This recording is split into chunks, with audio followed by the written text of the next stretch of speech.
outcome is. Thankfully, he's safe. Yeah, wow. I don't know.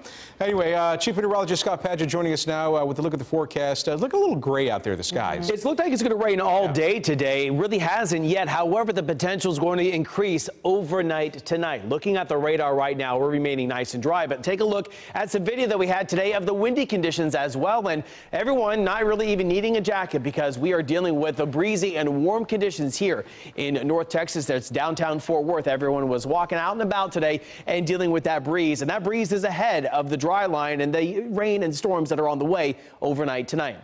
Looking at the radar right now, we are nice and dry. It's a different story up in parts of the Panhandle. You can see tornado warnings, severe thunderstorm warnings in both Oklahoma and stretching up into parts of Kansas. This is all along the dry line that has formed and is continuing to slowly push its way to the east. There are tornado watches west sides of Oklahoma and the Panhandle, west of Wichita Falls, east of Amarillo and Lubbock. So we don't have any tornado watches, and or warnings here in North Texas. And it's going to be dry through the remainder of the day today, and we're not going to see rain closer towards North Texas until pretty much overnight tonight. But there's that marginal risk of some severe storms late tonight and into the early morning hours on Wednesday, and that slight risk out towards the west, which doesn't include Palo Pinto County, stretching down to Erath County, all the way up through parts of Jack and Wise County, even up to close to Montague County. I'm thinking the main threat will be 60 to 70 mile per hour wind gusts and some quarter-size hail in that slight risk. It's a better chance out towards the west. So between about midnight to 3 o'clock, here's the timing. Those storms are going to be out to the west, then shifting their way towards the east. The best chance of severe weather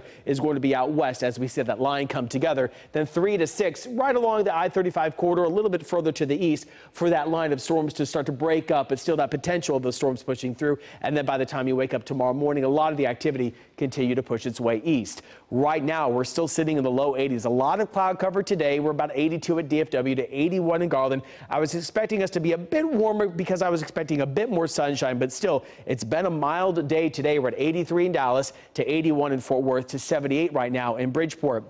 Into the evening hours, we're going to be seeing temperatures down into the mid-70s by the time we get to 11 o'clock. So those storm chances are going to be there as we go through the next couple of days, about a 50% chance early tomorrow morning. So here's that future sky forecast I was talking about. By the time we get to about 8 to 9, some showers out to the west, but still 11 to near midnight, that line of storms is out to the west, and then getting closer towards 2 to 3, that line approaching the Metroplex, and then continuing to see it pushing its way through. By the time you wake up tomorrow morning, a lot of that activity pushing its way east. Then after that, the 7-day forecast is going to be showing that we have the sunshine going into tomorrow, 92 degrees. I'm trying to get to that 7-day to show you real quickly. We have more rain on the way Friday, Saturday, and Sunday. Better chance of a lot of rain on Saturday at a 60.